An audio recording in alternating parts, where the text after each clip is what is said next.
You're listening to the KGRA Digital Broadcast Station, Hudson Valley, New York, Salt Lake City, Utah.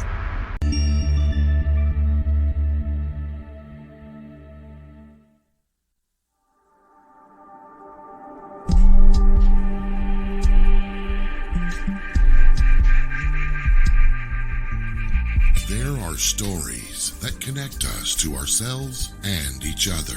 These stories reveal who we are and show us the many vivid, wild colors of our truth. Welcome to Soul Wanderings, where we raise spiritual awareness and foster connections through these shared stories and personal experiences.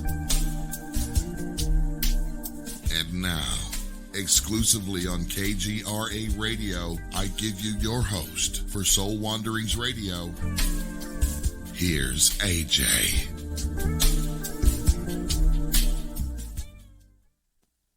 Hi, everyone. Welcome. This is Soul Wanderings, and I am AJ Rasmussen, your host, and we are live on KGRADB.com.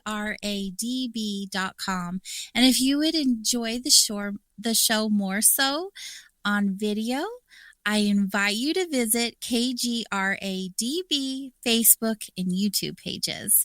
There's a chat area on all of those platforms where you can hang out and chat with other wanderers and participate in the conversation with them about the show or whatever else you choose to. It's also a great place to ask questions for our guest.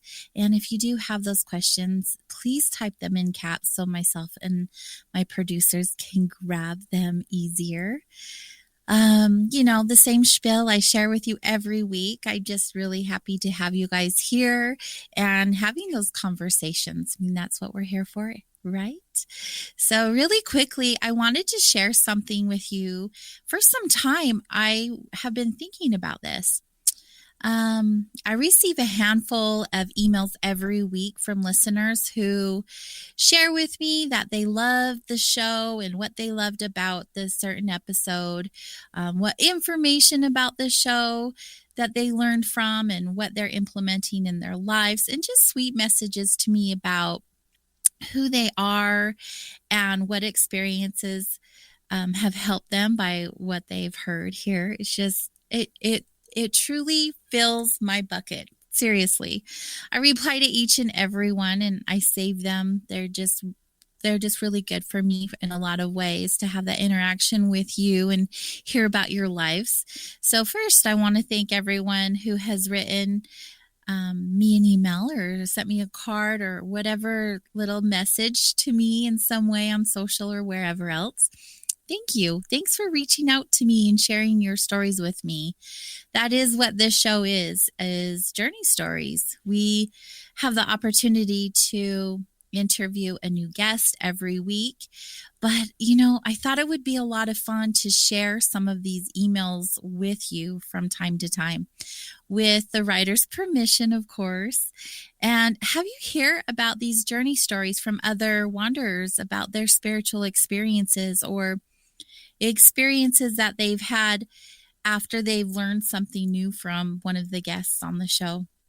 And with my show only being once a week, like I said, we have 52 guests on a year. If we're lucky, sometimes we fall a little short of that for whatever reason. But I just thought it would be so fantastic to share more experiences in a short version before some of our guests come onto the show and just sprinkle those throughout the year.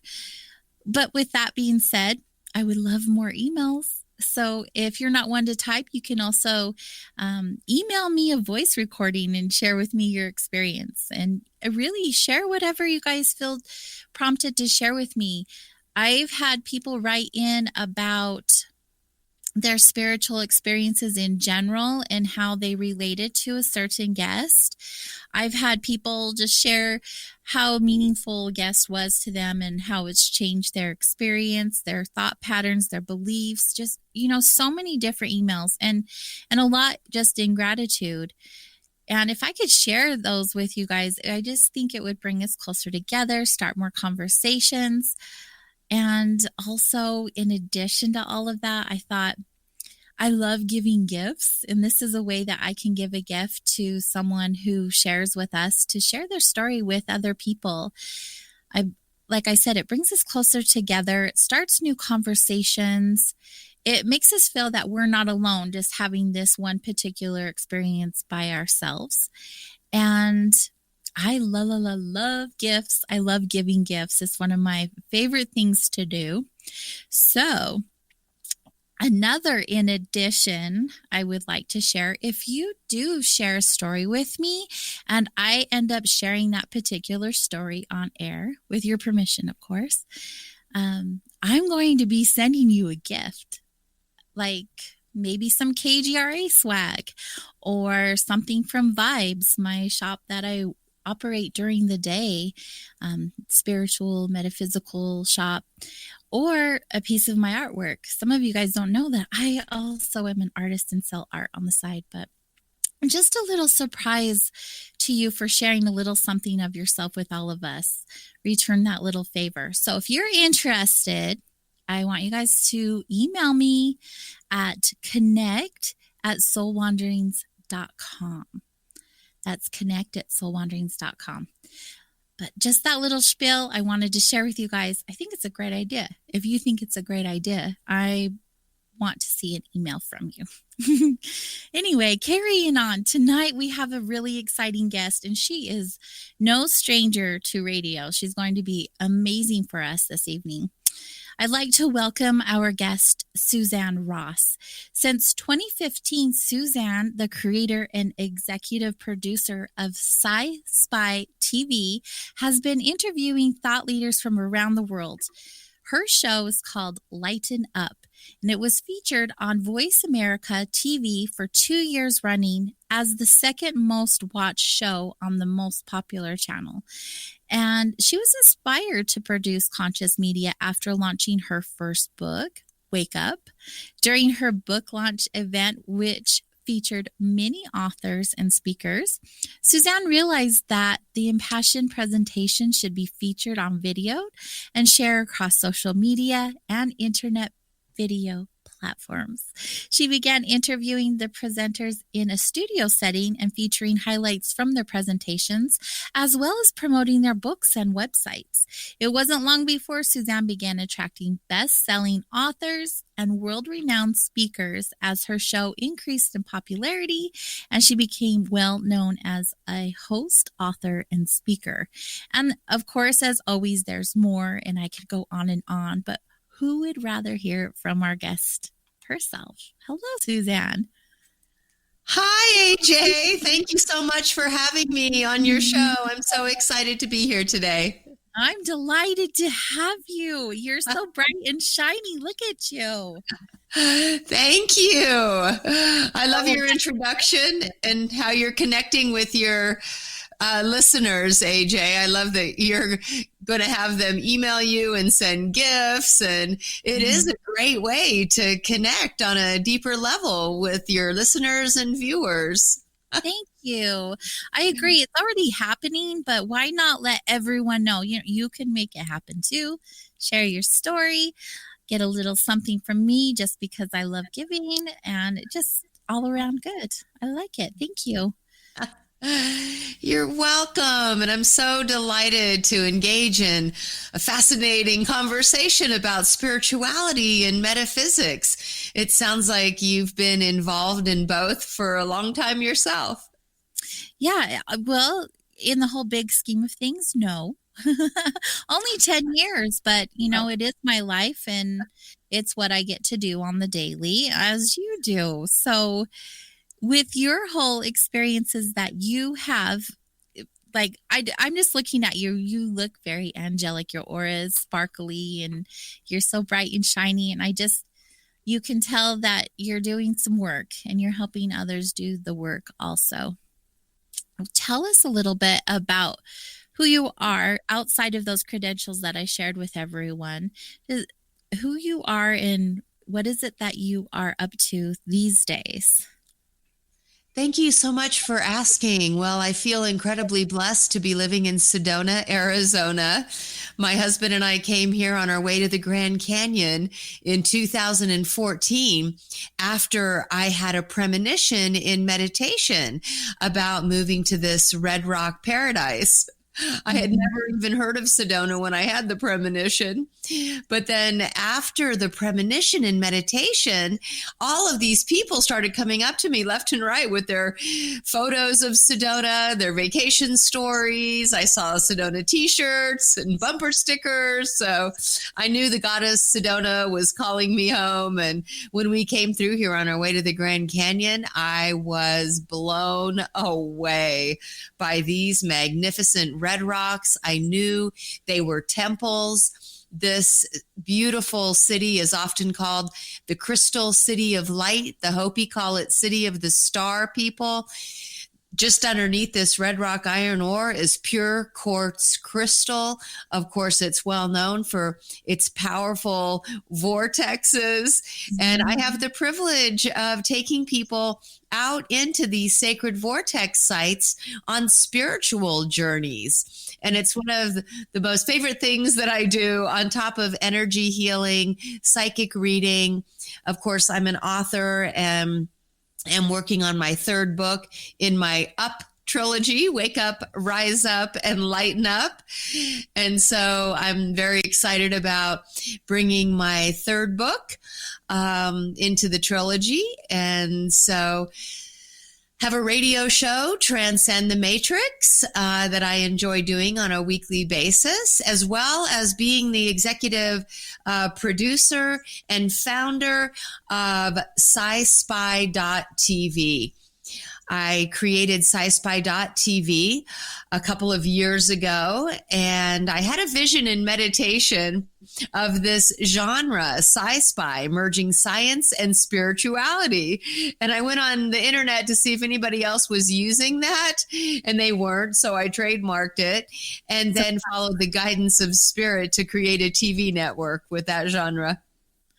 So good. So good. It sounds like you're just as busy as I am. I love it. And it's all good stuff. Thank you. Yes, I love producing conscious media just to get inspiration, empowerment, and enlightenment out there to our beloved brothers and sisters. Yes, so good. It's so good. So, first of all, did you believe in spirituality like when you were growing up? What was your childhood like? How did you end up here in this position that you're in now? Thanks for asking. I was actually born in Mount Shasta, and so I had quite a spiritual upbringing as a young child. My parents weren't necessarily religious or spiritual, but growing up in Mount Shasta was very conducive to having psychic experiences as a kid. I used to hike around the forest of Mount Shasta and see elementals and fairies in the trees, and believe it or not, even little trolls behind the trees. And I had so many friends in the forest. I also had a lot of invisible playmates who I knew the names of. And so very psychic as a kid, but that all kind of faded out when I got to be 7 or 8 years old and started to relate more to my ego identity and go to school and go to college and get a business degree. But when I was 29, I realized, for one, that the corporate world was not for me. I felt very misaligned with my true calling, very displaced on the East Coast. I was meant to be living the American dream, and for me, it was the American nightmare. I found the corporate world to be incredibly mean-spirited. The politics, the ethics, none of it aligned with who I am. And so one day I just walked out into the kitchen and said, there has got to be more meaning and purpose to life than this. And about then, my parents called from the desert of Southern California and invited me to come on out. I was living on the East Coast in December, and it was blizzarding. So I said, yes, that's exactly what I need, is a break from it all. went to visit them in the desert of Southern California. And when I got there, I felt I had come home. While I was there, I felt compelled to run to the top of this mountain. And it's the picture is on the cover of my book, Wake Up, because what happened on this particular morning is that I woke up overwhelmed by this impending sense of doom that I was going to have to return to my life in hell on the East Coast. And I felt called to run to this mountain range behind their house. And I literally ran up the side of the mountain. I threw my arms up to the sky and I said, I am miserable in the extreme and see no way out. And in that moment, I literally felt the air around me embracing me. And I heard a voice resonate within me and all around me. And it said, can't you see you've come home? You will stay here and heal yourself and many others. In that moment, I also felt spontaneously healed. And I ran down that mountain. And over the course of the next 2 weeks, everything fell into place beautifully for me to start a new job in the field of health and wellness. I left my husband, my job, my life on the East Coast and started my new life in the desert as a healer. And I've never looked back. That is unbelievable. How many people can say they just dropped everything as they knew it and recreated themselves and their lives? That is just incredible. And what a place to do it, right? That's where everyone is going to feel that healing energy and those healing powers. Yes. Thank you for that. It just blows me away. So many of us are stuck in these patterns. I was the same way. The corp world was suffocating me. I was in HR, did all kinds of, different admin stuff with different experiences in places that just did not fill my soul. And you go to work every day, you do the groundhog thing and you wonder how you can get out of it. But as you know, when you come out of it on the other side, all the powers that be, they'll put things and people and places in your path to make it happen. And it does. And here you are. It's so cool. So good. So once you came here to Sedona, tell me what that healing journey was like. I'm sure the transition was something, but also where you mentioned you're there to heal yourself and start a new life. What was that all about? What was that healing journey like for you? So my healing journey really began over 25 years ago in Southern California on that mountaintop. And over the course of the next 25 years, I really dove into spirituality in a big way. I was serving as a wellness coach, also started to teach mind, body, spirit workshops. When I moved to Northern California, it was then that I really dove into a Buddhist path and went deeper with my deep trance meditations and started to actually do walking meditations. At this time, I also made a valiant effort to enhance my psychic awareness. And as I did, started to do automatic writing and channeling. The channeling led to me writing my first book, Wake Up. I actually heard a voice while I was on walking meditation one day, and it came from the sky. I tend to hear these voices come out of the sky. And this voice said, you're going to write a 30-day book on the evolution of consciousness. And I looked at the sky and said, yeah, I'm a wellness coach. But here we are 5 years later, and I have 3 10-day books. So one is for the mind. It's my book, Wake Up, Liberating Your Mind from Limiting Beliefs, and it is a workshop. And my second book, Rise Up, is 10 days on the Ascension Path. And now I'm working on my third book, Lighten Up, Activating Your Golden Light Body. And so the series of books then for the mind, spirit, and body. Then about 5 years ago, I was called to move to Sedona after having a premonition in meditation. And so, yes, came here. And when I came here, things really started to expand for me in many directions. I was hosting a show on Voice America TV, but that was taking up all of my time, as you know, to have a new guest every week and then edit the video just, the way that I wanted it with graphics and videos and music.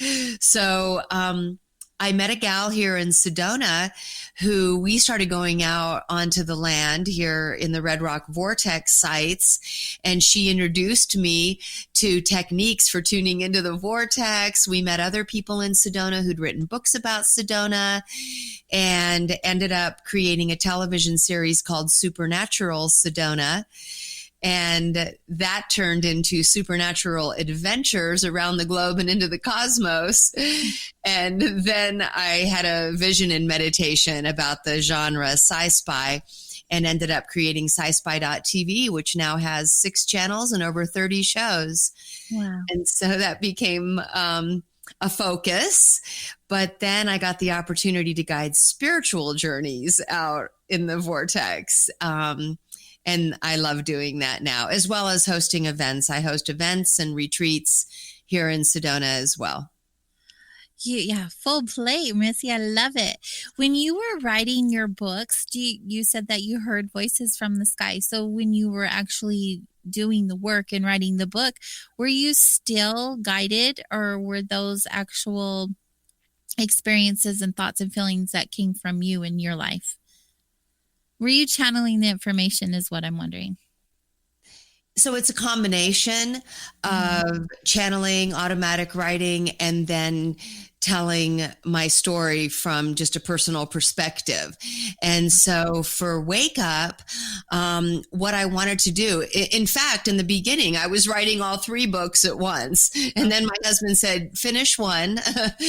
But I was channeling through the content for all 3 books.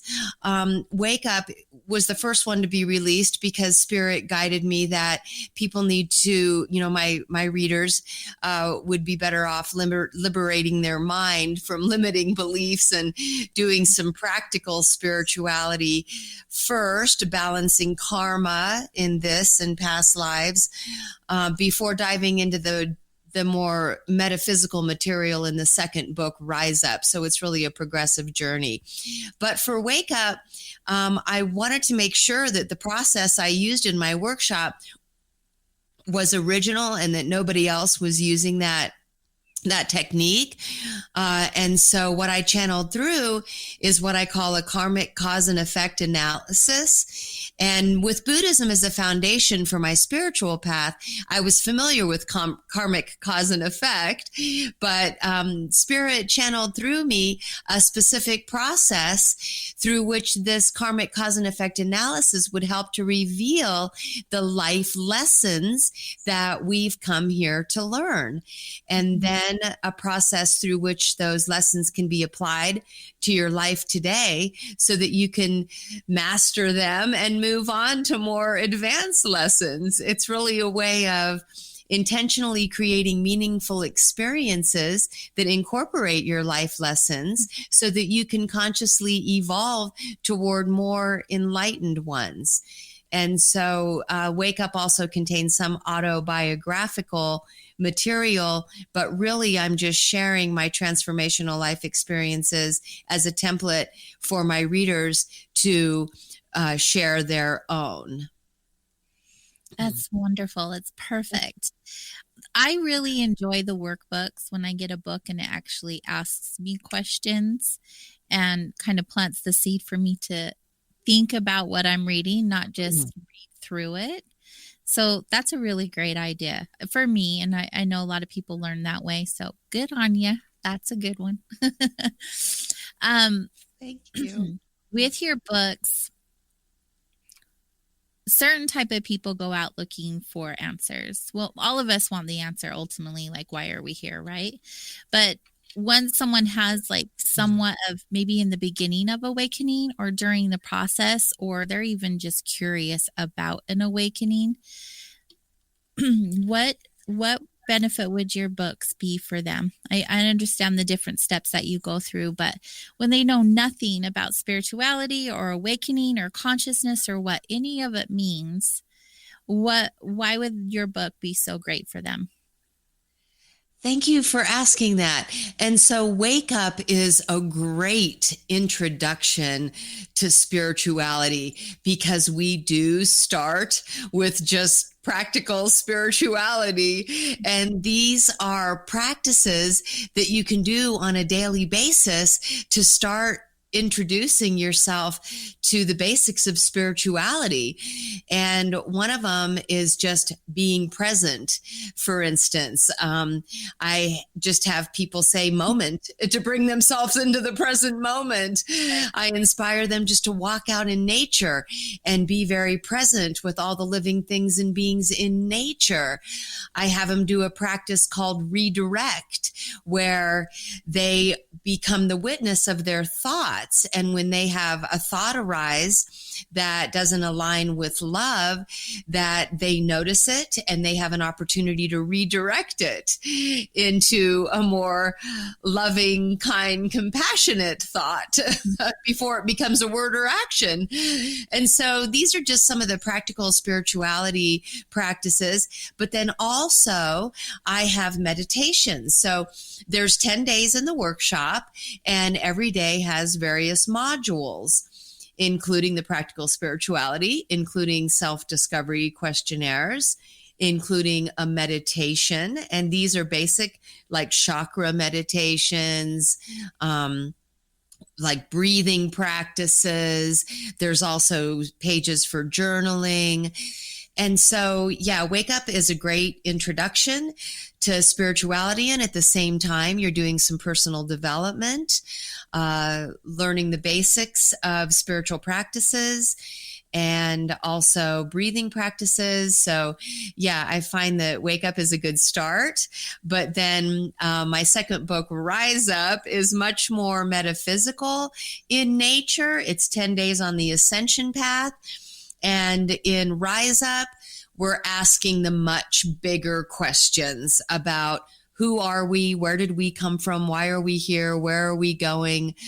It's a journey to understand how creation came into being through sacred geometry. And we compare religious texts with ancient scriptures. We go to ancient sites around the world. And I call the reader an adventure, because together we go to these sacred sites around the world. And along the way, we learn all about their belief systems, their cosmologies, their cultural practices. And we develop what I call creator consciousness along the way. And so we really dive into a deeper metaphysical journey in Rise Up, but there's also meditations and journaling in that book as well. I also quote many authors throughout the books, and all of those authors I have interviewed. And so you can go to scispy.tv and watch my live interview with the authors I reference throughout the book. Oh, perfect. That's so good. We will be showing these websites that she's referring to throughout the show, and then we'll give you some opportunity at the end. So if you miss all of these references, just know we'll repeat them. I'll see Bill's on it. He's already there. So good. My producers are so amazing. They're just so on top of things. In your second book, it's the Rise Up. You go deeper. You ask those questions like, what is the purpose? Why are we here? What is your thoughts and feelings on that? Why do you think we're here having this human experience?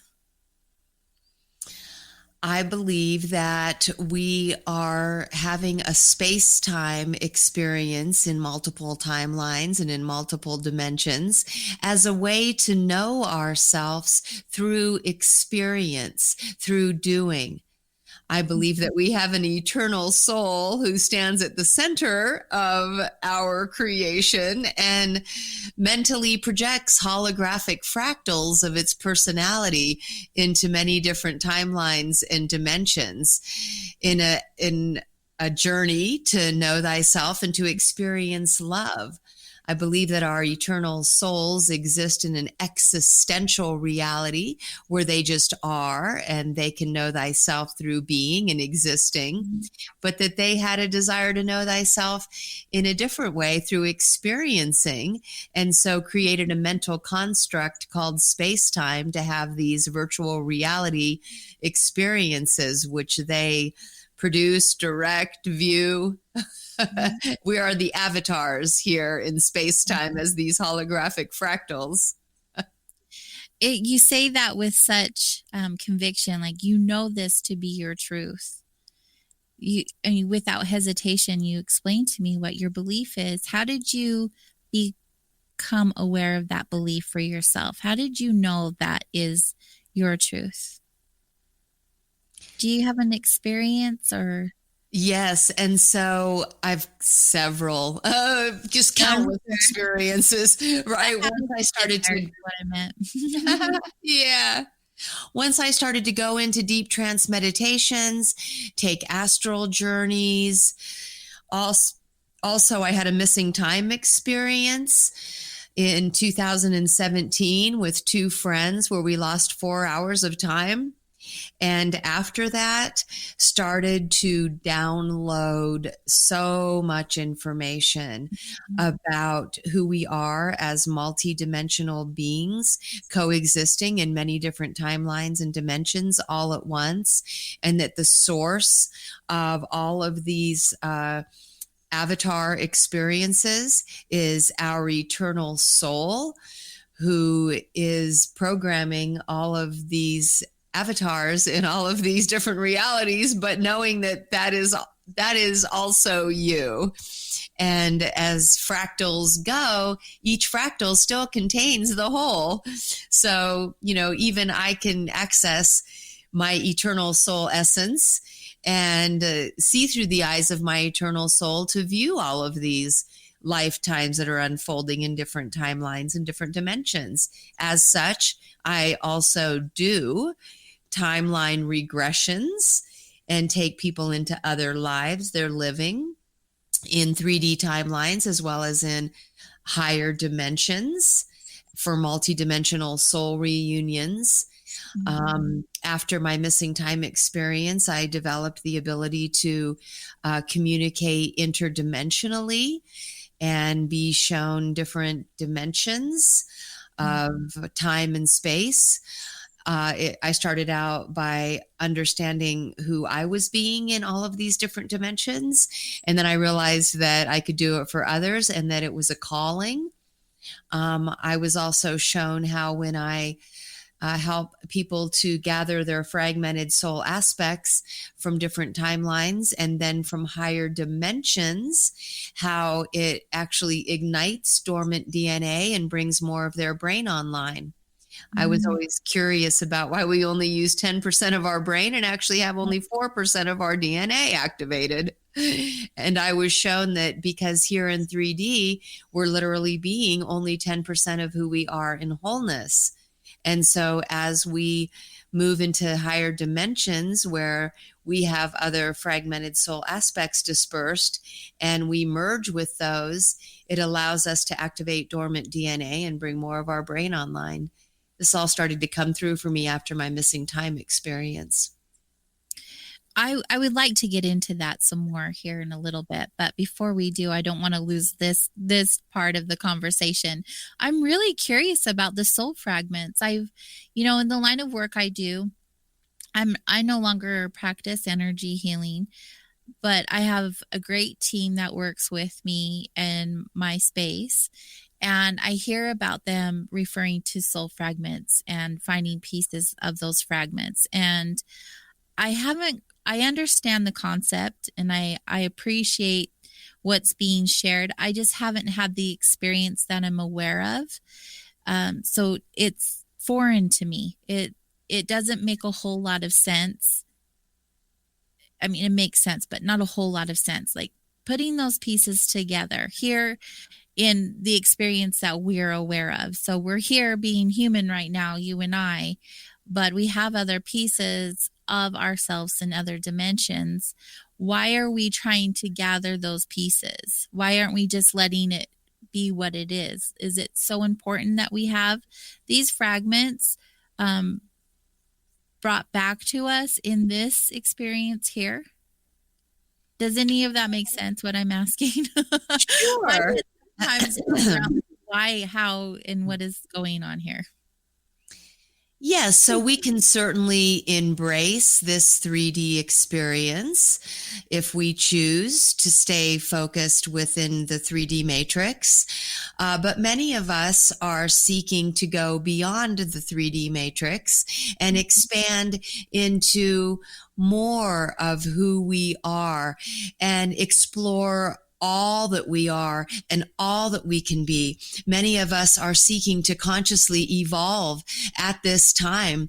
So many of us are seeking ascension, where we are literally on an ascension journey to transcend the 3D matrix and get off this 3D wheel and ascend into the next dimensional plane of higher awareness. Mm-hmm. And as evolutionary beings, that is what we do if we live our lives consciously and we set an intention and, we feel we're done learning the lessons of duality here in 3D, and we can make a conscious choice to intentionally ascend into the next higher dimensional plane where there is less duality, where there is more of a non-dual consciousness that is more focused on unity, peace, and harmony. And so with a conscious intention to ascend into the next higher dimensional plane, it's very helpful to gather the fragmented soul aspects in other 3D timelines so that we can come into wholeness here in this dimension and take all of our being with us into the next higher dimensional plane. Translating through the 4D astral plane, which is literally the realm of choice, where we can choose to serve the light selflessly. And if we do, the gateways of ascension can open for us, and we can prepare for the next higher dimensional plane of consciousness as we merge with these higher dimensional aspects of who we're being in these higher dimensional planes. We activate innate gifts and abilities, advanced gifts and abilities. Merging with these higher dimensional selves, we activate more of our DNA strands and bring more of our brain online so that we can become a much greater expression of who we truly are in wholeness. The way that you explain that makes a lot more sense to me, and I can understand that. That makes sense to me. Thank you for saying it that way. I'm like, what do you guys mean? I'm all here. I feel like I'm perfect, whole, and complete, right? So what are you talking about? What do you mean there's pieces of me floating around all these places? But no, that's really neat. You brought up creator consciousness earlier. Can you tell me a little bit more about that? In my book, Rise Up, we really dive in to how creation came into being. We explore the energetic realm from the perspective of how atoms work, electron wave particle duality, the Higgs boson and the Higgs field, how vibration has everything to do with how we experience our reality, and that all living things and beings are vibrating at different frequencies to give them their color, form, and density.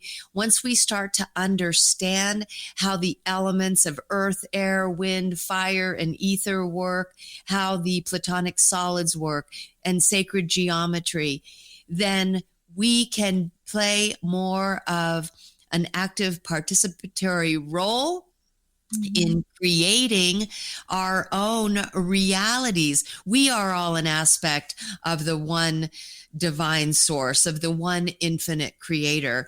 And as such, we are creator beings. And so how do we step into our role as a creator? We have heard over and again, we create our reality with the power of our thoughts, with our intention. But how does that actually work in quantum physics, right? How does this actually work in the energetic realm? Once we understand more about how reality is created and how to work with the elements in the energetic realm, then we are better equipped to create our reality with the power of our thoughts and intention. And so that's my goal with Rise Up, is to teach, more about how we can actually become the creator beings that we truly are and create our reality as we move through it every moment of every day. I go back to the very basics when I have these conversations, because there may be a listener out there who's just curious about this type of belief system, and they're just kind of dipping their toes in. So how would they know any other way that this was a thing? Is it a call? Do you feel like people are called to it? Like when the student is ready, the teacher appears sort of experience? Or is it placed on their path because that's the exact perfect time they are meant to know about it? Like, what do you believe when they're just starting out? How would they even know about any of this to be curious about it, to begin this journey? Most people, I find, have an awakening story.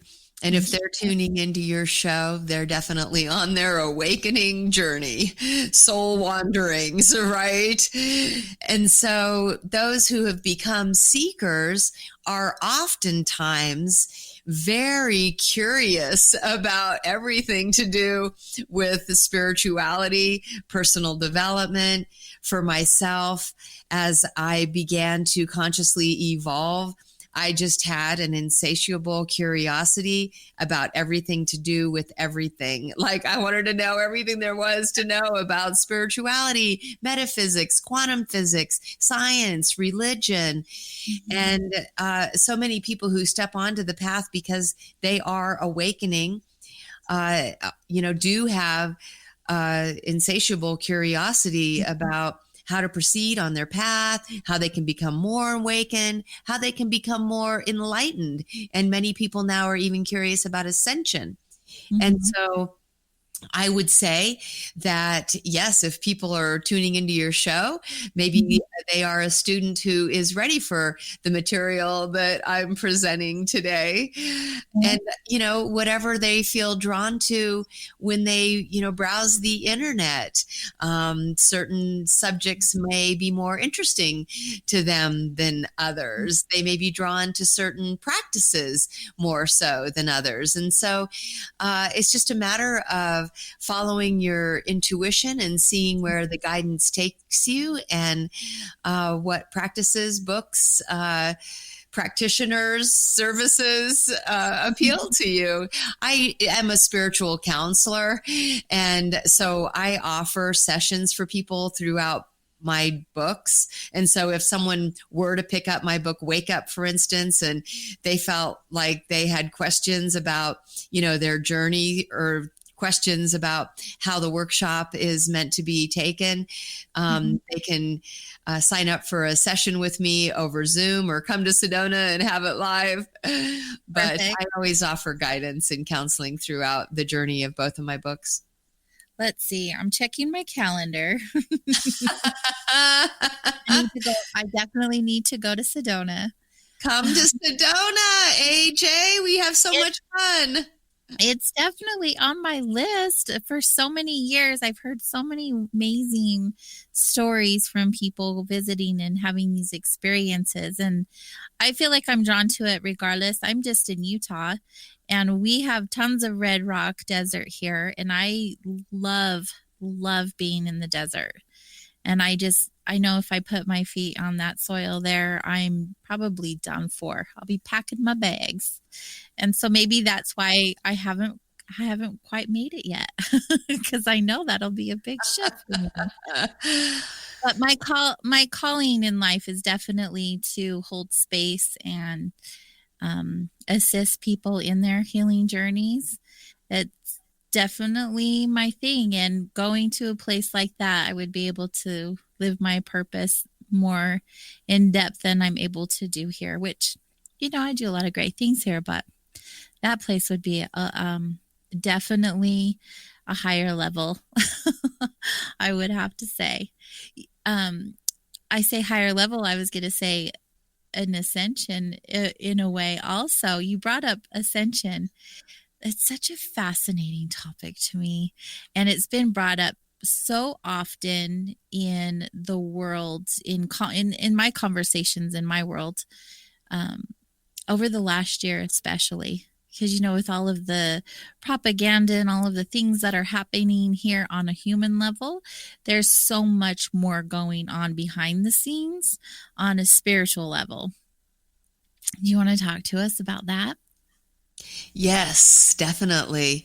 About the ascension and everything that's happening? I do believe this is a time of a great shift and even a split. So, in my book, Rise Up, I talk about the ages of the yugas, where our solar system is literally on a 12,500 year ascending arc from the dark ages into golden ages of enlightenment. And then from the golden age of enlightenment on this elliptical wheel, our solar system makes a turn on that arc and it goes back around then. And so how it works is that we're over here in these dark ages. We're on this 12,500 year ascending arc into a golden age of enlightenment. It turns and goes on a devolving descending arc back to the dark ages.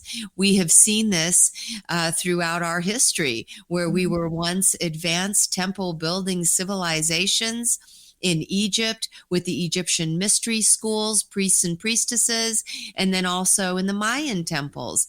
These were astronomer priests and they were masters of time. These were advanced civilizations in the ancient past. And then we found ourselves in the dark ages where we could barely build a shack in an outhouse, right? And you had Attila the Hun lopping off heads and burning libraries. And so you see how we do go on this ascending arc into a golden age and then on a descending, devolving arc back to the dark ages. For those who end up in the golden ages of enlightenment and they are ready to get off this elliptical wheel, they have the opportunity to ascend and evolve into the next higher dimensional plane. But at this point, there are those who aren't done learning the lessons that 3D duality has to offer with chaos, confusion, separation, and suffering.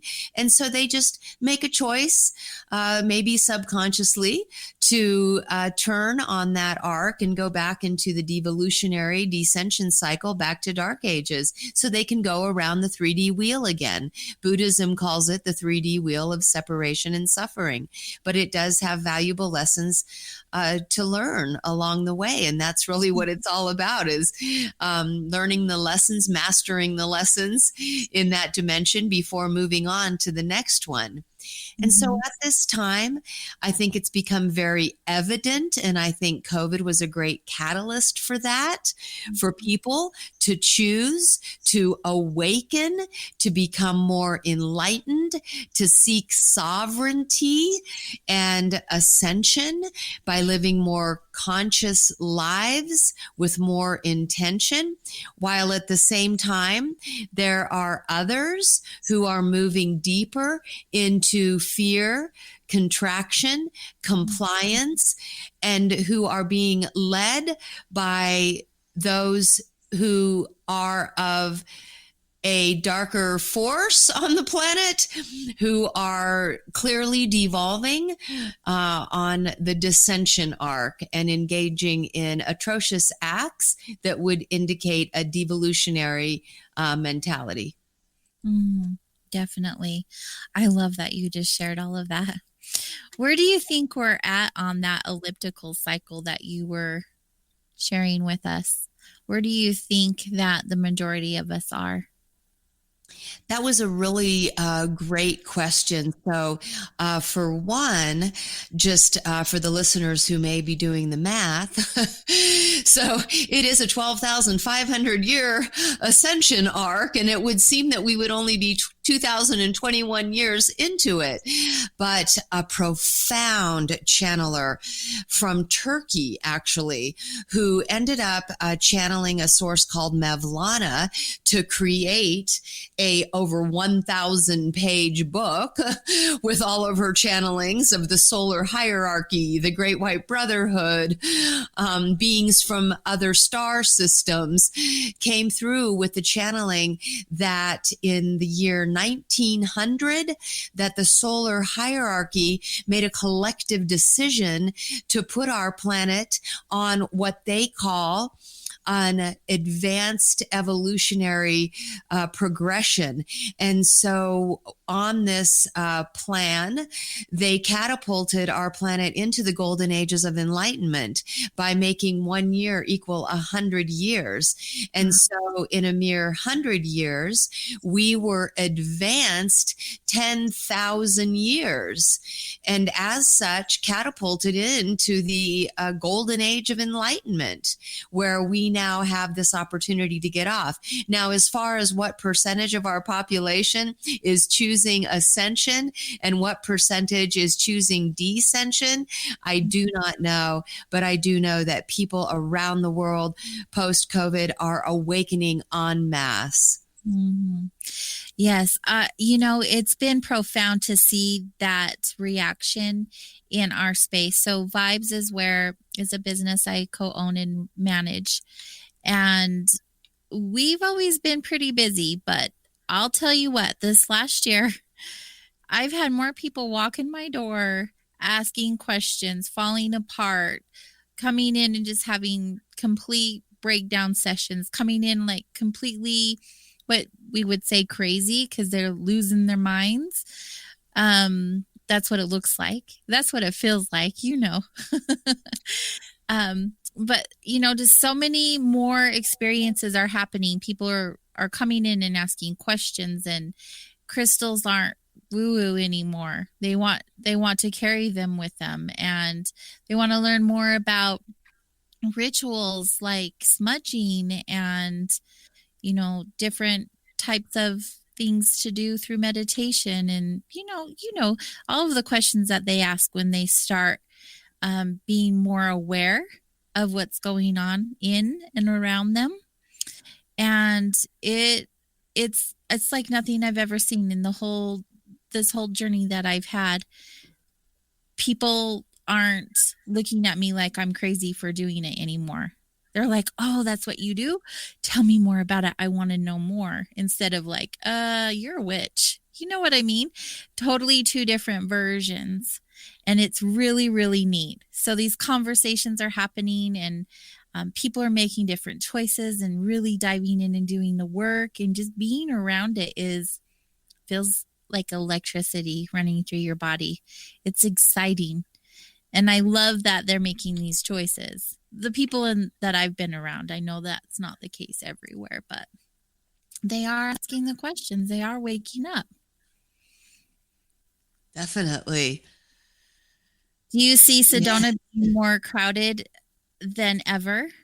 Yes. And I mean, I have people from around the country coming here en masse to have a spiritual experience. And the same as you, I have clients every day on a daily basis who are coming here to experience awakening, and to ask the greater questions about how to evolve on their spiritual path, how to make progress, how to become more spiritual, how to bring spirituality into their life in a greater way. And so I believe that a place like Sedona, which is a spiritual mecca on the planet, will definitely draw people in who are seeking, who are waking up and wanting to dive in deeper to the spiritual experience of life. That's so good. Doesn't that feel so good? I love it. Yes, definitely. I really do. I'm so thankful for it, and to be around it and to be aware of it and to live this purpose that I get to be involved in. It's really awesome. We're going to take our top of the hour break, everyone, but I want you to stay close because there's some things that Suzanne brought up that I have more questions about. Plus, we have a couple of questions from the chat room. We'll be right back. Don't go anywhere.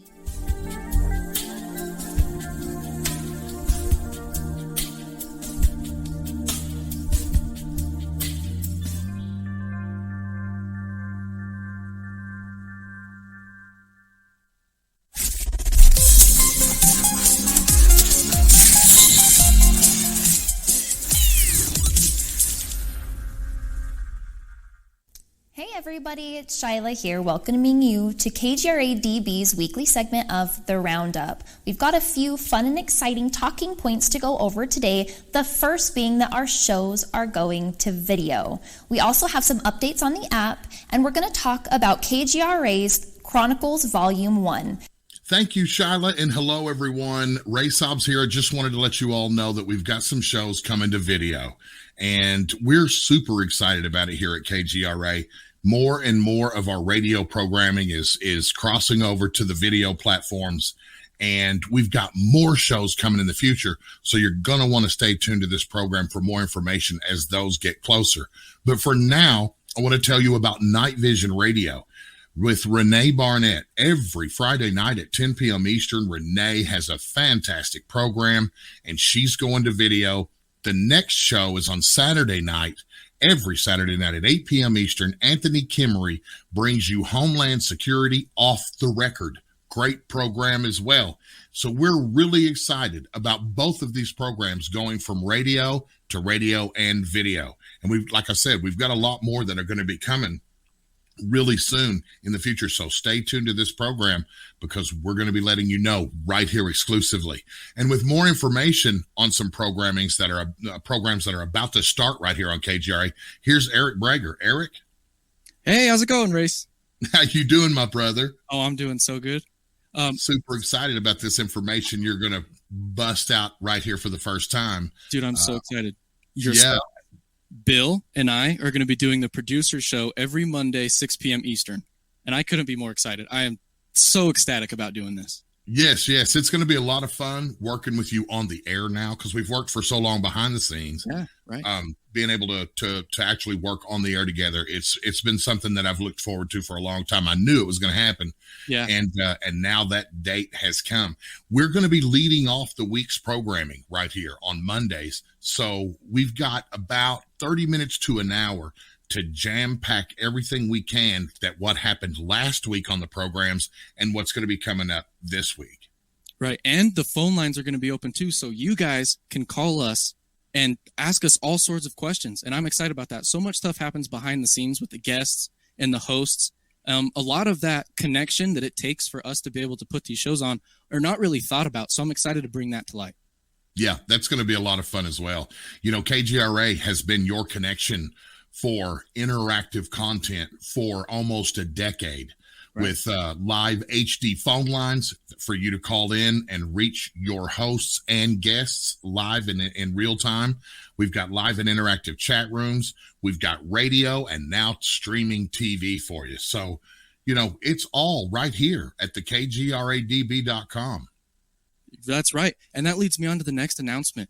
Everyone, we have the mobile apps ready for download. You can get everything that you get on the website directly on the mobile app, exclusively for members. Catch all these live video programs live and download them later for offline on-demand consumption. It is so great. You can watch these if you're going on a road trip. You can create your own library with the different types of shows you want to watch or listen to, because it also has all of our old archives as well. And that's everything. Back to you, Shyla. Thanks, Eric. I, for one, am so excited about that news. I love to be able to put a face to a voice, and you, Eric, have got a beautiful face. We've got Jimmy up next. He's going to tell us all about KGRA's Chronicle Volume 1. Go ahead, Jimmy. Shyla, what started as a passion project is now one of the coolest offerings at kgradb.com. In the members area, the KGRA Chronicles Volume 1, dealing with ghosts, hauntings, and spirits.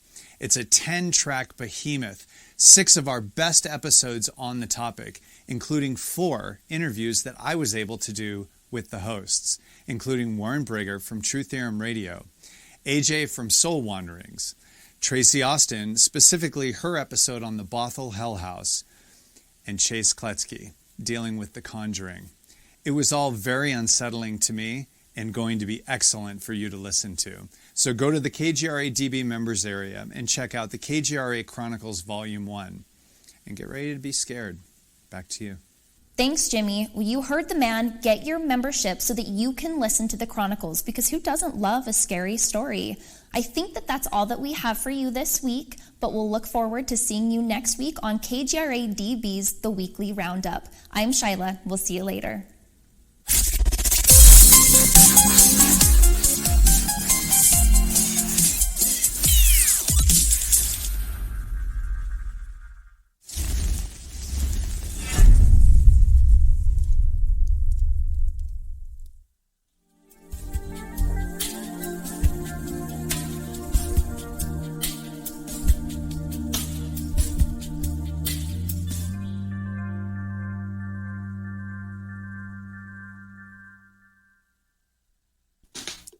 Hello, everyone. Welcome back.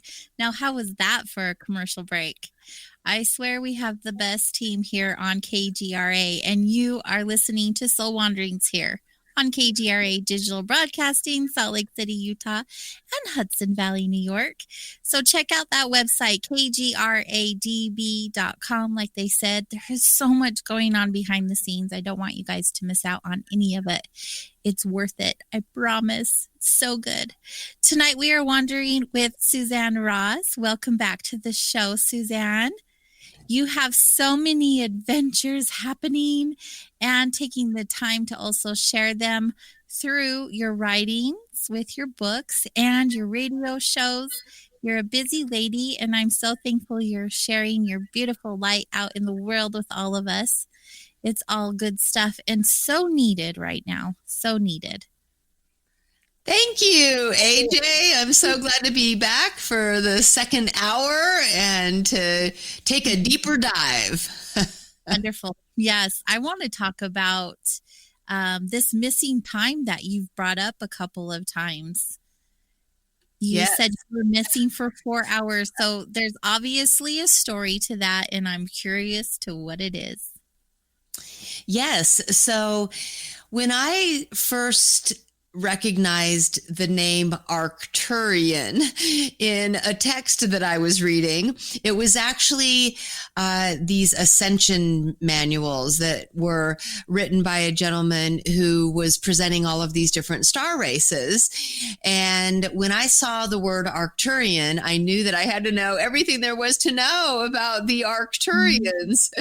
And then I had a couple of friends come and stay with me. And the gentleman had already had direct contact with this star race, the Arcturians from the star Arcturus.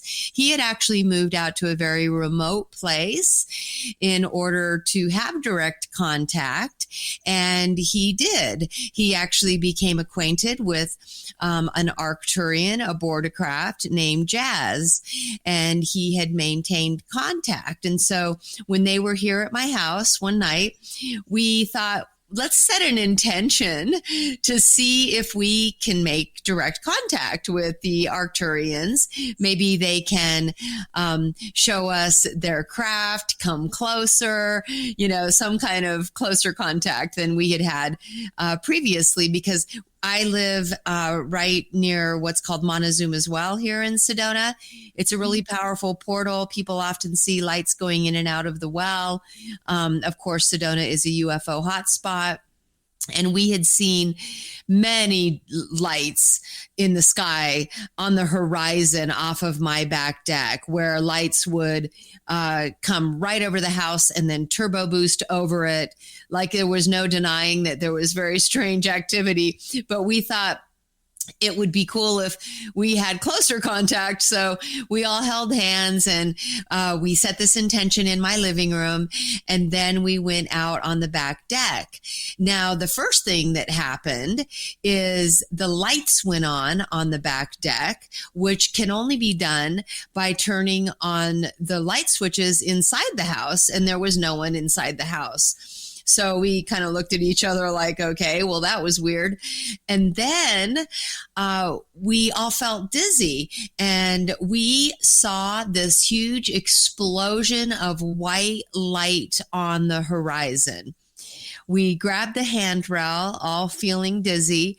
And then the next thing that we noticed is that I have motion detectors on the stairwell leading up to the deck, and the motion detector on the bottom, and then in the middle and on the top step went off in sequence as if someone was coming up the stairs, but we didn't see anybody. And then the next thing we knew, we were looking at each other and it was cold. And we thought, gee, let's go inside. And we went inside and we sat down and we tried to make conversation, but we were all disoriented, exhausted. And so I said, wow, like we couldn't even make conversation. So I said, I'm going to go to bed. I'm exhausted. I don't know why I'm exhausted at 8:30 at night, but I'm going to bed. So I got up and I went into the kitchen and looked at my phone and it said 12:40. And I was shocked, but I was also so tired. I just went into my room. I fell into bed, woke up the next day, still feeling disoriented, kind of dizzy, nauseous. My palms were sweaty. I went into the kitchen. I looked at the coffee maker and said, no way. I just poured some water and sat there sipping water. And then my two friends came out of their bedroom and they all looked disoriented and also were nauseous. And we just sat there sipping on our water. Matthew said, did you see what time it was when we came in last night? And we all looked at each other. Yeah. And we were just stunned. It wasn't like we were excitedly going, oh my God, do you think we were taken up? It wasn't like that. We were just stunned and we were kind of speechless. And also we didn't feel well. And so there wasn't much conversation about it. We actually had people coming over that afternoon to talk about their out-of-body experiences. And one gentleman is famous for having the world's largest collection of paranormal photos. And this other gentleman wrote a book about out-of-body experiences. So they were coming to my house and they were driving from a far distance, so we didn't cancel. But I remember sitting there with them thinking, don't throw up, don't throw up. Like I didn't want to go in the bathroom and have hurling sounds and all these people were in my home. But it wasn't until about 2 or 3 o'clock that we finally started pushing some food around a plate and having some conversation about what might have happened. I ended up going to a psychic, a well-known psychic here in Sedona. And before I was even seated, she said, wow, you've had quite the experience. And she explained that she saw how invisibility shield had been around a pod that landed in my backyard. She said 3 Arcturians got out, came up my stairwell, took each of us by the hand, led us down into their pod ship and took us up into a larger mothership where she said we were downloaded with advanced knowledge, wisdom, technology that would be revealed over time. And so it was within the next couple of weeks that I felt so compelled to grab poster board and markers and sit out in my front yard in the direct line of the sun, which I always do when I'm channeling and downloading, because I feel that this higher consciousness comes through the portal of the sun. And so there in my front yard, I started drawing large circles with 12 circles around it, like the zodiac wheel. But I knew that these were actually dimensions, and that the first dimension was the dimension through which the divine source flows. The second dimension was the dimension in which creation comes into being through the elements and sacred geometry. And the third dimension was the first incarnational plane upon which humans can incarnate. The fourth dimension being the astral realm. The fifth dimension being the next incarnational plane. And so what I was shown is that the odd numbered dimensions were incarnational planes, and that the even numbered ones were transitional planes. I was also shown who I was in each of these dimensions, where I was, and the role I was playing there. I was shown that the 12th dimension is actually the eternal realm, where our eternal souls project holographic fractals of their 12 personalities into these different timelines. And so I was doing this multidimensional soul reunion for myself. And then my sister came to visit, and she said, do me. And I was like, well, I don't know if I can. And sure enough, I sat down, tuned in. And before I knew it, I was furiously drawing her name in each of the different circles, where she was, who she was, what she was doing there. And then I realized it was a calling. I was going to speak about it at a conference here in Sedona and just present this multidimensional soul reunion. And then at dawn, the morning of the conference, I was shown in skywriting above my head how it's much more than just a soul reunion, that it was important to know that reuniting with these fragmented soul aspects, especially in the higher dimensions, activated dormant DNA and brought more of the brain online, and that was really one of the higher purposes of doing it. And so I was shown how we're only 10% of who we are in 3D, but when I did the math, I realized that sure enough, in the 12th dimension, this eternal realm, we are 100% of who we are in wholeness. We are in our 100% perfect divine blueprint. And that just made so much sense to me. And so that was really the result of this missing time experience. Wow. You know, I've heard similar stories about your experience. People, you know, feeling that way, really disoriented. But I like that you were able to receive some answers about exactly what the purpose was behind that missing time and how you were feeling. I am fascinated with Octurians. I've heard so many stories about them, and they've all been really good ones. I have a practitioner in my space who meets with them often and gets downloads for different light languages. And it's amazing when she's in that space doing the light language. It feels like home. It feels very comforting to me and very beautiful and poetic, even though I have no idea what she is saying. But it's so neat. That Octurian energy is something else. Definitely. And Arcturus actually translates in Hebrew to the shepherd. And so I believe that the Arcturians are shepherding humanity through the gateways of ascension, and that this is one of the purposes that they serve. And they call upon others in the, on earth to collaborate with them in this process of shepherding humanity through the ascension. It makes sense. It makes sense that their energy feels like that. Then it's all clicking in my head. It's all making sense. I love that. Good. I love the validation. Thank you. It's so good. You're really delightful, AJ. Thank you. I get excited over this. I really love to just soak it all in. I love to hear about people's experiences, especially when it comes to these topics, because they're not widely talked about. And so having someone actually come and talk about all of these things, I just am like a little kid in a candy store. It's exciting to me. You brought up the holographic parallel realities a couple of times. And I'm curious, if we're in these 12 realities at all times, is it infinite? Is it something that we're always constantly doing? Or at some point, do we go to that 12th realm and have a different experience?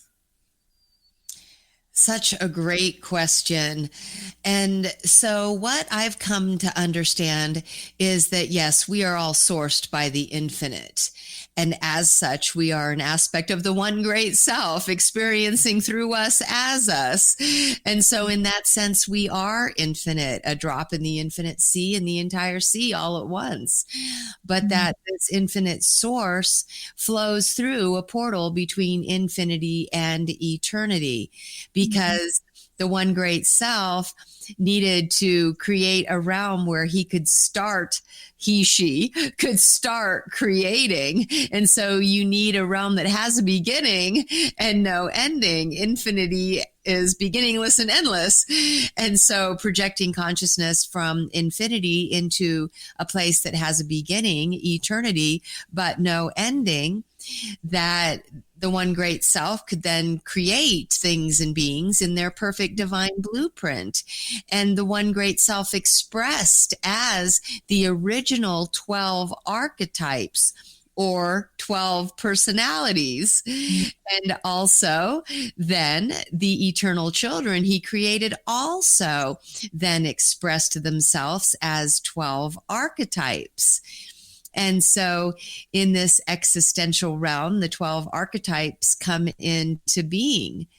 But then when these eternal children had a desire to know thyself in a different way through experience, as I said before, they created this mental construct called space-time, through which then they could project holographic fractals of their 12 personalities into what Theosophy would say is 12 dimensions. And so Theosophy supports the idea that we have 12 personalities in each of 12 dimensions for 144 soul extensions, or our monad, our eternal soul.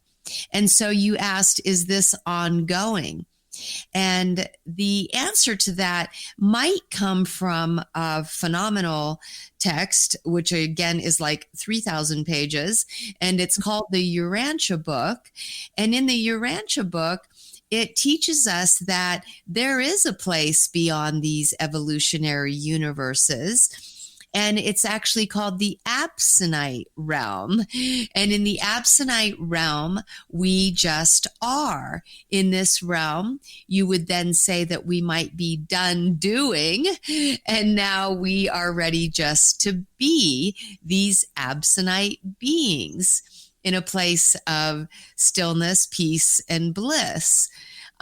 So that's an interesting question. And they talk about how there is a central universe where the eternal souls exist, and from there are projecting reflections of themselves and reflections of the eternal realm, which is the one perfect universe settled in the eternal now moment, sourced by the infinite with the paradise core in the center. But they say these 7 super universes in space-time revolve around this central universe, giving us what's called the grand universe. However, this universe beyond the grand universe, they're calling the master universe, which they say is being constructed. And it's for those who are done evolving and ready just to be in this Absonite realm. I know I have a lot of work to do, but I'm ready to just be. I look forward to that day. I really do. I can't imagine. It's just absolutely blissful. Certainly. Yeah. Right. Talk to me a little bit about star seeds. And the reason why I asked that, one, it's one of your questions, but I hear it thrown around quite a bit. I want to know what your version of star seeds is or are.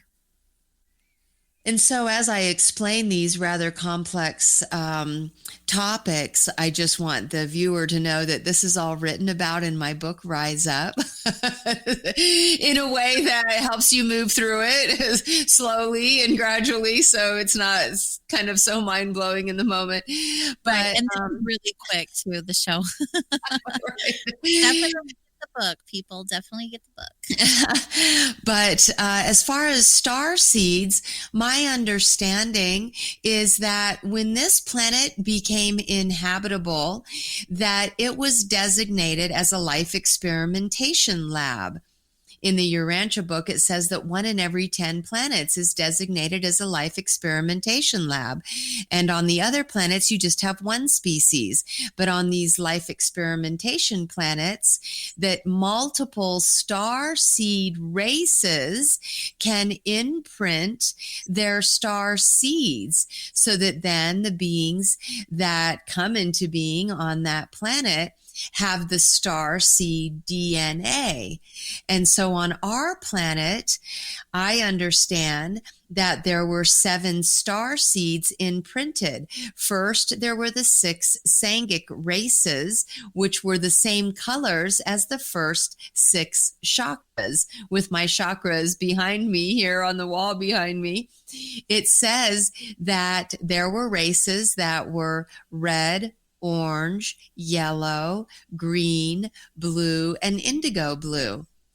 Furthermore, it says that over the course of the evolution, that the green and orange races didn't survive, and some actually merged with the other 4 races, which we have on the planet now, which are the red races, the indigenous races, the yellow races, the Asian races, the blue bloods of Europe, and the indigo races are the African Americans. And so then at a certain point in time, which we might equate with Adam and Eve, there was an up leveling with the violet race coming in. And that would be the crown chakra.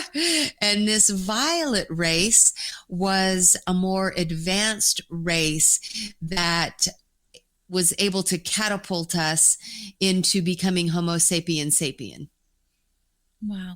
I have never heard any of those references. Wrap your mind around that.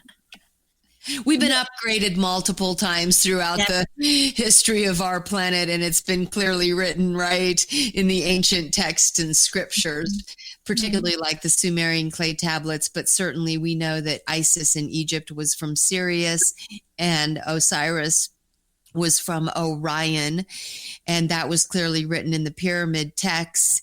Here in my neck of the woods, the Hopis clearly say that they are from the star Sirius B, and also the Dogon tribes in Africa say they're from Sirius B. As we know, many people feel they're also from the Pleiades, some Andromedans, right? Some Lyrans.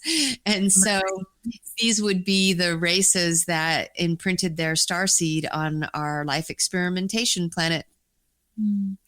That is okay. Whew. I'm curious, going back to the 12 realities, are we living lives not just 11 realities? Are we living them outside of being human? So not just in different timelines of the human race. Is there a reality that we're living in as a human, as an Octurian, as a Lemurian? You know what I'm saying? Are we in different places, not just here in different human timelines? Absolutely. And so when we take time out of it and we consider there's one eternal now moment, in truth, time is just an illusion given to us so we can have an experience that has a beginning and an ending. But our eternal soul exists in an eternal now moment, I believe, is in a sense playing multiple virtual reality games with their avatars in time and space. And so in the higher dimensional planes is where you would have these more advanced star races. So for instance, when I do a multidimensional soul reunion, what I'll find in 5D oftentimes are Pleiadians, and in 6D Sirians, and in 7D Arcturians, and in 8D Lyrans. I'm just throwing these numbers out. I'm not saying that these dimensions necessarily are connected to a specific star race. So I don't want to confuse people who may believe that Pleiadians are all 6th and 7th dimension, or Andromedans are, ninth dimensional. I'm just throwing out there for conceptual purposes that these star races are higher dimensional. I would say the dimensions 5 through 9. And so my experience has shown me that the incarnational planes are really 3, 5, 7, and 9. These transitional planes, 4, 6, and 8, transitioning between these incarnational planes, and that in the 10th dimension, we are rainbow bodies of light, formless, but still identifiable by our specific rainbow pattern of light.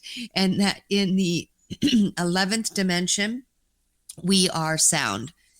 And in that dimension as our own unique symphony. And so we are still identifiable by our own song. And then in the 12th dimension, of course, we are the eternal being who is behind all of these realities. So what do you think it means, or how do you feel when someone, I don't know what your teachings are. I believe they're way beyond this, but I hear people reference this life having these experiences. If we don't learn the lesson that we were sent here to learn, we'll relive this exact same life again. Is that something that you believe also? Or have you even heard of that? Yeah, I have heard this idea that we keep coming back and having the same life and the same life and the same life. And it doesn't resonate with me personally. I believe that, yes, we may reincarnate to continue to master the lessons in 3D by reincarnating in another timeline. But I believe we reincarnate in another timeline as another aspect of ourself. So for instance, maybe we were of the Hopi tribes here in the American Southwest. And during our lifetime as a Hopi, maybe we didn't master our 3D lessons. So then we return, and now we come back in a timeline somewhere in the 1900s. And we maybe reincarnate as a white person living in Texas in the next lifetime. And, here we've come back with our baggage, our lessons that we have yet to learn, and we get another entirely different set of circumstances which to learn those lessons. But maybe the circumstances we are given are similar in that they are designed to teach us those lessons we have yet to learn. That's what I believe also. I believe that we are meant to learn specific lessons and have those experiences, but I don't necessarily believe or buy into the idea that we come back as, this exact same being. Because what more could we learn if we didn't learn at that time? We'd need a different book to go and write in.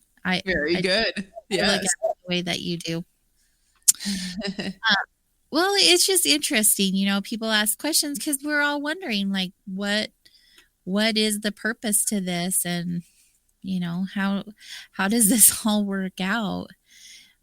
it's just a question I don't think we'll know while we're here for certain until we leave this experience, which is pretty exciting too, because we don't know what's on the other side.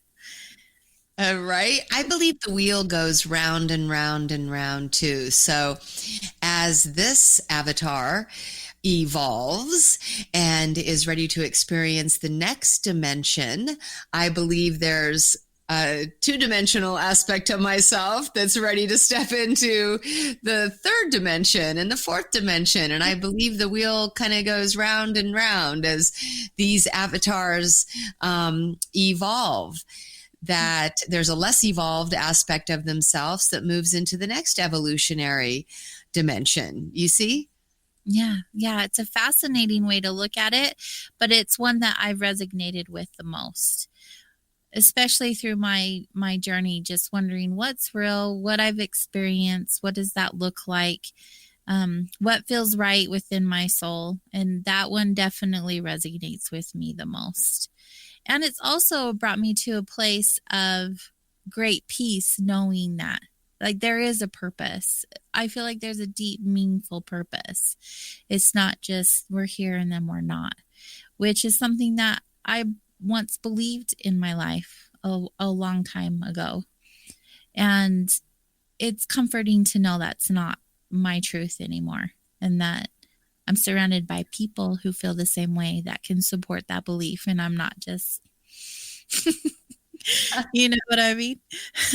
Near-death experiences were very compelling for me when I started to dive into these near-death experiencer stories where people would die on a hospital bed or maybe on a road in a car accident, and they would find themselves floating above their body, and they would realize that they still are, and they would be looking down at their dead body going, wow, okay, there's my dead body, and I'm looking down at my dead body, but I still am me.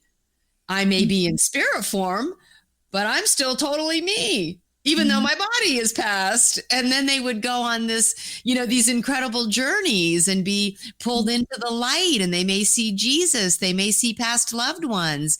They may learn lessons. And it seems like they're gone for days when in truth, they may only be gone for a couple minutes. But for some reason, their soul goes on this extraordinary journey, and they come back to tell all about it. And you see it in movies like Heaven is for Real with the young boy who passed away in the hospital. And he came back and ended up sharing with his parents that he went to school with Jesus while he was on the other side, right? And I mean, there's thousands of near-death experiencer stories that are so compelling. But for me, that let me know for sure that we are an ongoing stream of consciousness. Mm-hmm. Yes, that's one of my favorite topics ever. You talked about being outside of your body. There's actually a question from one of the chat rooms, and they wanted to know, what does it feel like when I'm living outside? I'm sorry, let me rephrase that. Why does it feel like I'm living outside of my body? I'm only using this body's eyes.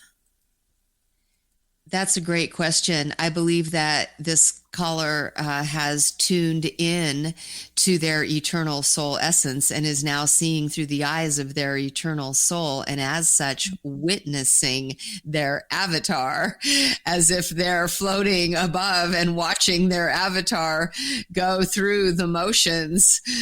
And I have had that experience as well, where I felt like I was above myself, watching myself go through the motions of living my life and doing certain things, going here, going there, not really feeling like I was in my body, more I was witnessing myself.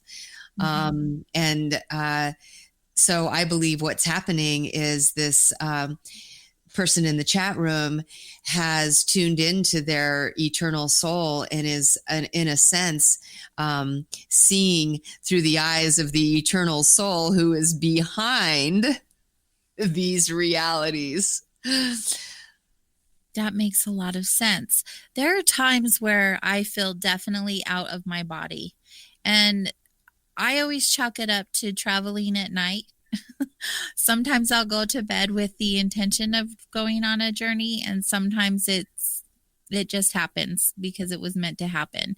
And I'll come back to my body and I don't fully feel myself. And I know when those things have happened, even if I don't have a remembering, because I'll wake up and I'm really disoriented and not quite grounded or, in my body. And I'll call myself back to myself, like, hello, come back to me. I need you. and it works through my meditations and everything. But I never talked to anyone about it until probably the last year or so, because I felt like maybe there was just something going on chemically in my brain because it didn't feel normal or right. And I'm sure a lot of people feel that way when they're having physical symptoms before they understand that it's not necessarily physical, it's spiritual. Do you have any moments of you talked about traveling, and this is where I'm headed with this.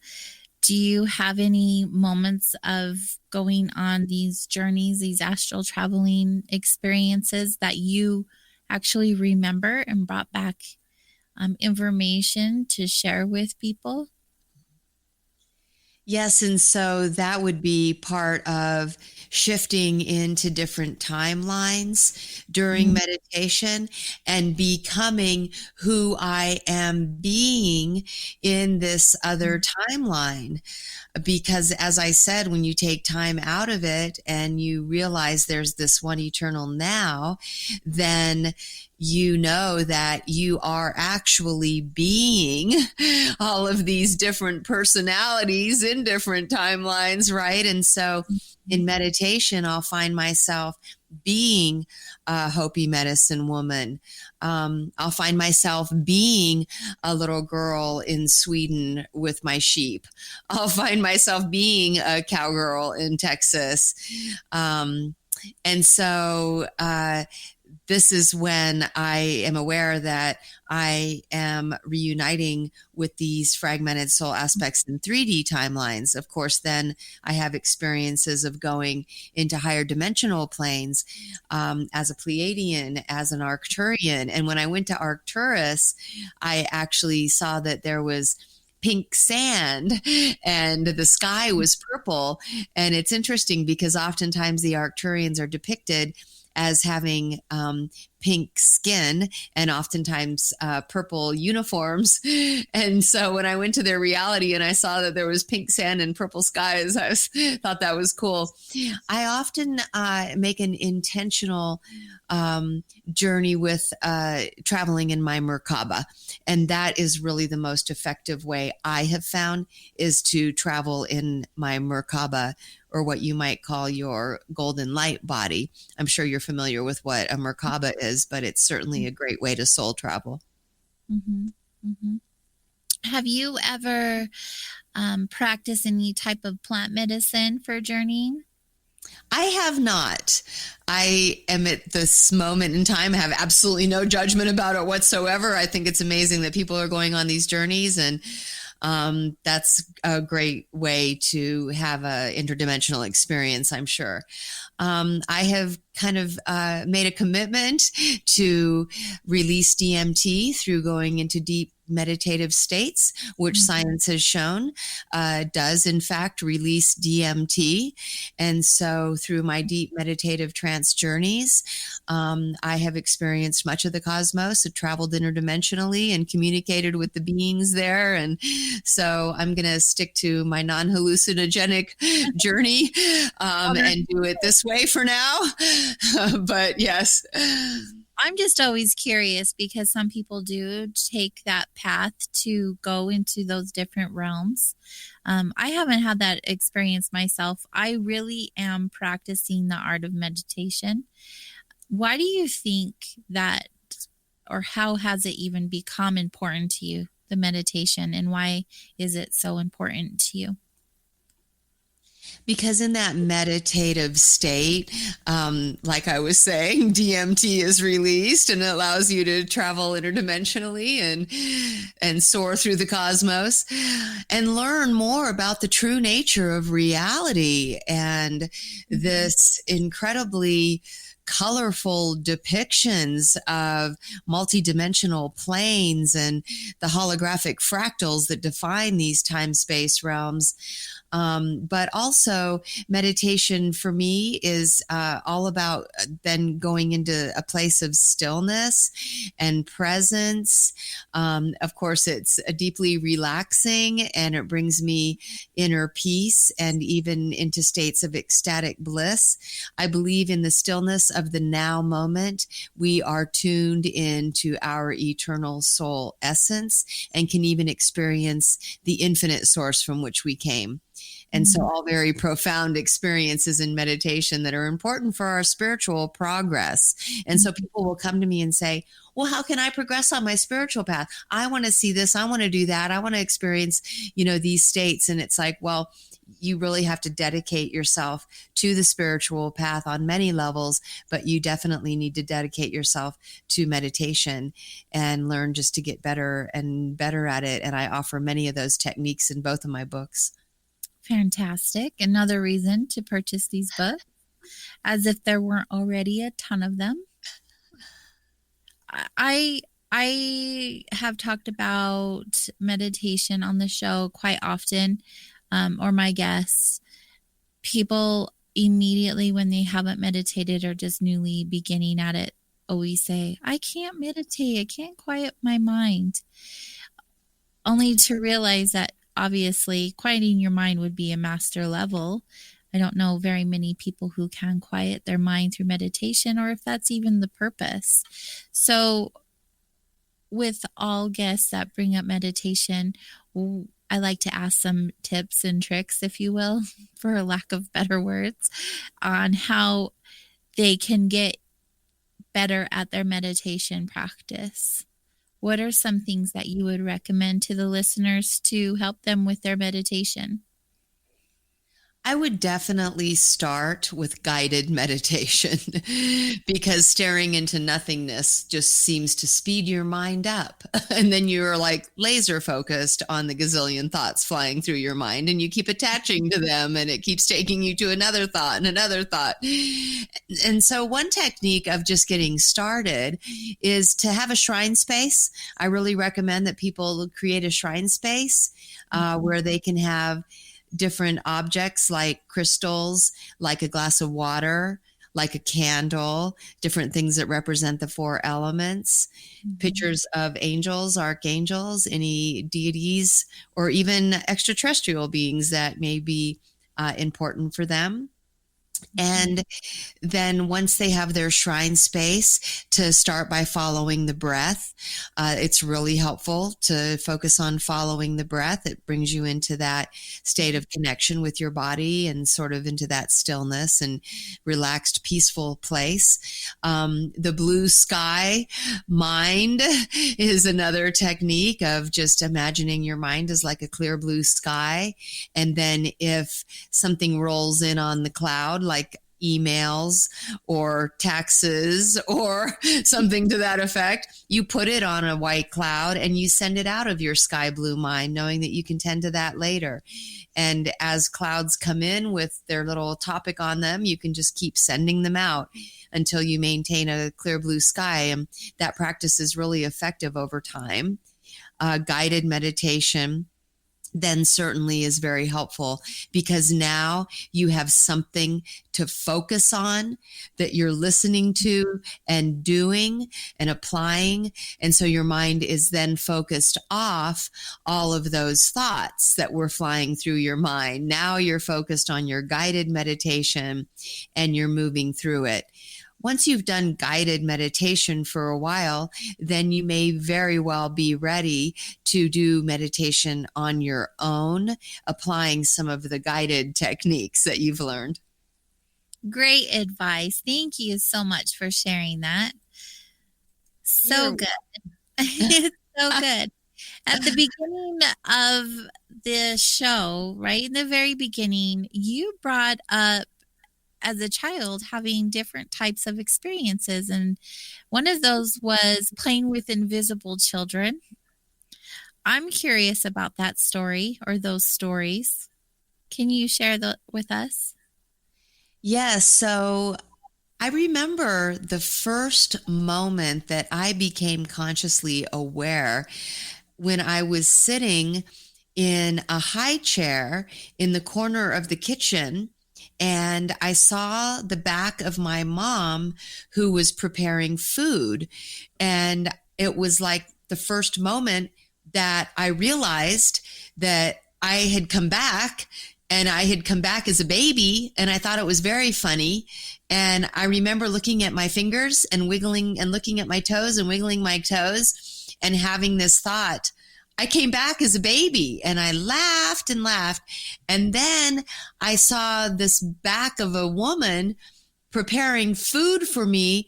And I thought how lucky I was and how blessed and grateful that, oh, I'm safe and someone's preparing food for me.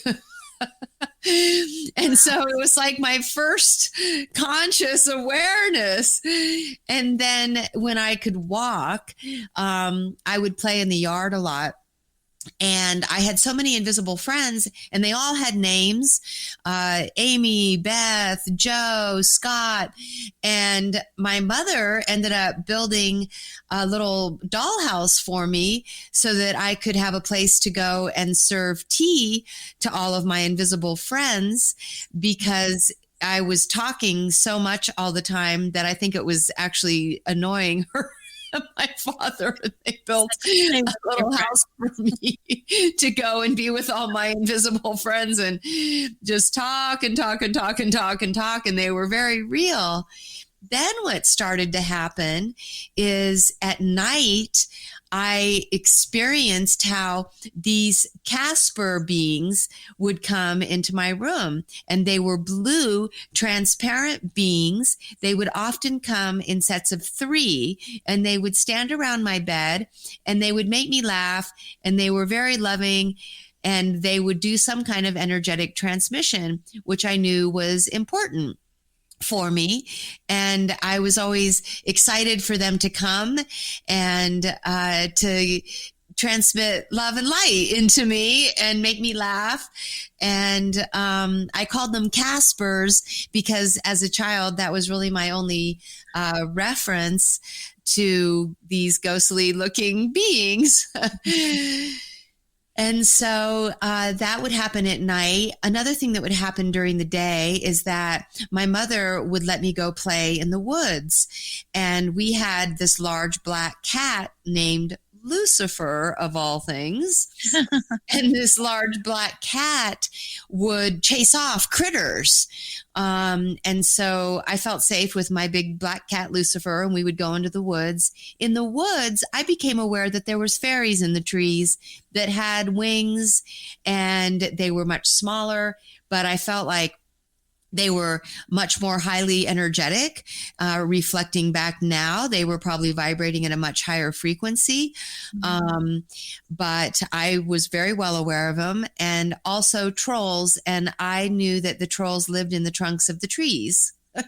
And these trolls would peek out from behind these large trunks of the trees. And to me, it was all very real. I also was very well aware that the trees were alive and the flowers were alive and the plants were alive, and they were all beings too. And so I loved being in the woods because I never felt alone. And here, as a 50-something-year-old woman, I still spend a lot of time out in nature, and I know everything is alive, and I love to connect with all of my living friends out in nature. When you're out in nature, do you notice all of the beautiful sacred geometry? Thank you for asking that. The first chapter of my book, Rise Up, is all about that. I challenge the adventurer to head out their door and go on a walk in nature in search of sacred symbols. That's neat. I love it, though. Everything is so alive and breathing when you're out walking in nature. I live in such a beautiful state There are so many places are really close to me, like within 10-minute drive, that I can not be around another human being. And having that opportunity and being around all of that magic is such a blessing. It's so incredible. Have you been to Definitely. before? And I love that you love the desert, AJ, as I do. I'm definitely a desert rat. I love the desert. I think there is something so magical, so mystical about the desert. And yes, when I'm out in nature, magic and mystery unfold. Have you ever been to Utah before? I haven't, and it is on my bucket list big time. I definitely want to go spend some time in Utah. I was going to say, drive up here to Utah, and then I'll drive down there with you, and I'll show you all the amazing spots here, and you can show me all of the amazing spots there. There's so many incredible things. In southern Utah in particular, if you like the desert and the red rock, it will be really similar to Sedona, just different energies. You would really appreciate it. It's just amazing. I am sure. Thank you for that. How fun. It would be so much fun. Yes. We brought up Sedona quite a bit tonight, of course, because you live there, but you also mentioned that you do retreats now. That's something new that you're doing. Well, newer. I noticed that you have one coming up this week, and you have a lot of people, it looks like, that are involved, and some of which have been on my show, which is really cool. Oh, One of cool.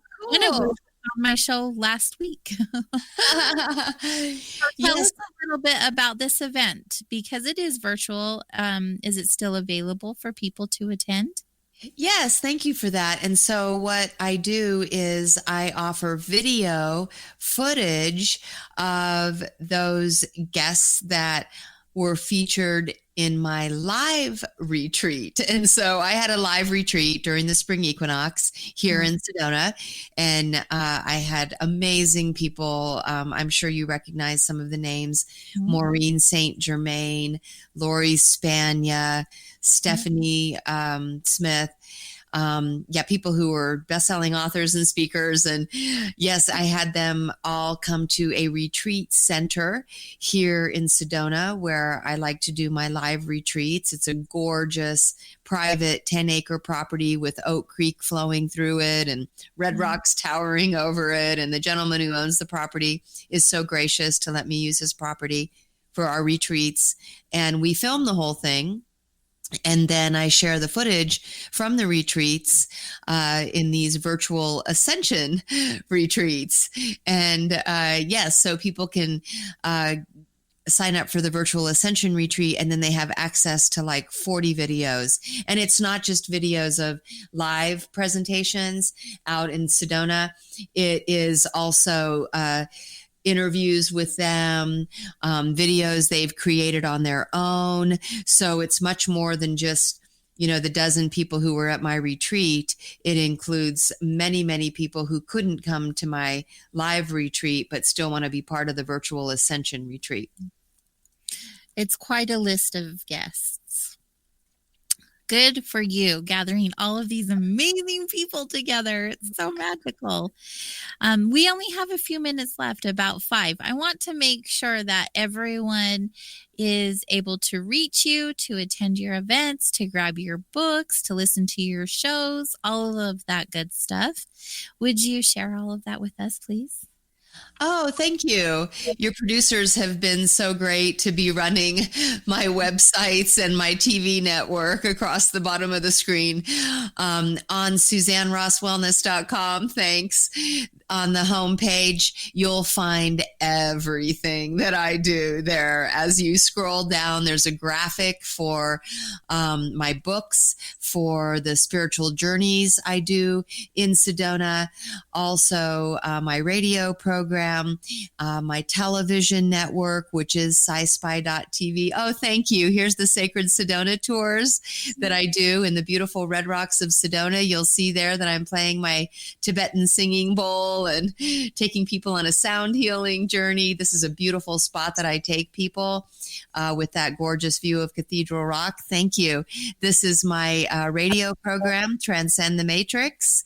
And you can just click on these graphics, my TV network. Thank you. And on the homepage of my website, if you click on the graphic, it'll take you right to it. So it's all there. Perfect. Then you're not giving us a ton of email or websites that aren't so quickly given to us. That's good.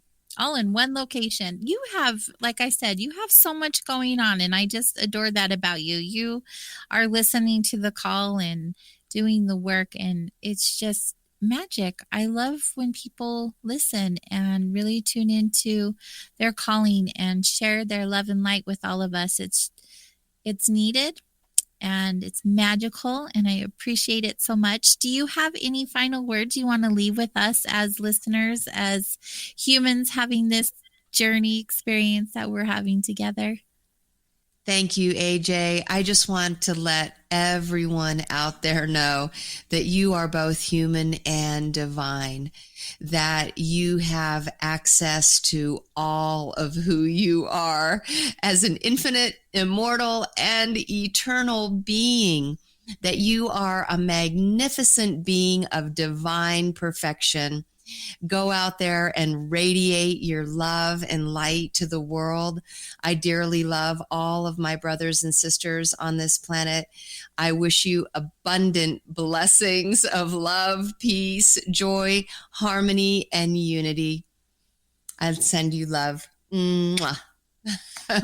So beautiful. Thank you so very much, Suzanne. Having you on the show has just been the highlight of my week.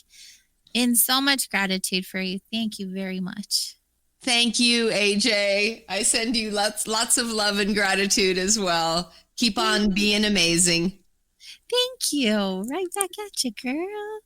It's so good. And for all of you who want to know more about Suzanne, make sure that you check into all of her goodness that she has going on at SuzanneRossWellness.com.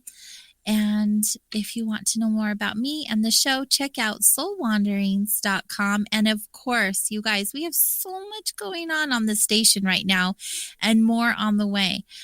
Really check out kgradb.com. You don't want to miss out on all of goodness because there's lots of it to see and experience and share with your friends and family. Like I always say, let's keep having these conversations that connect us to each other. Happy day, everyone. Good night.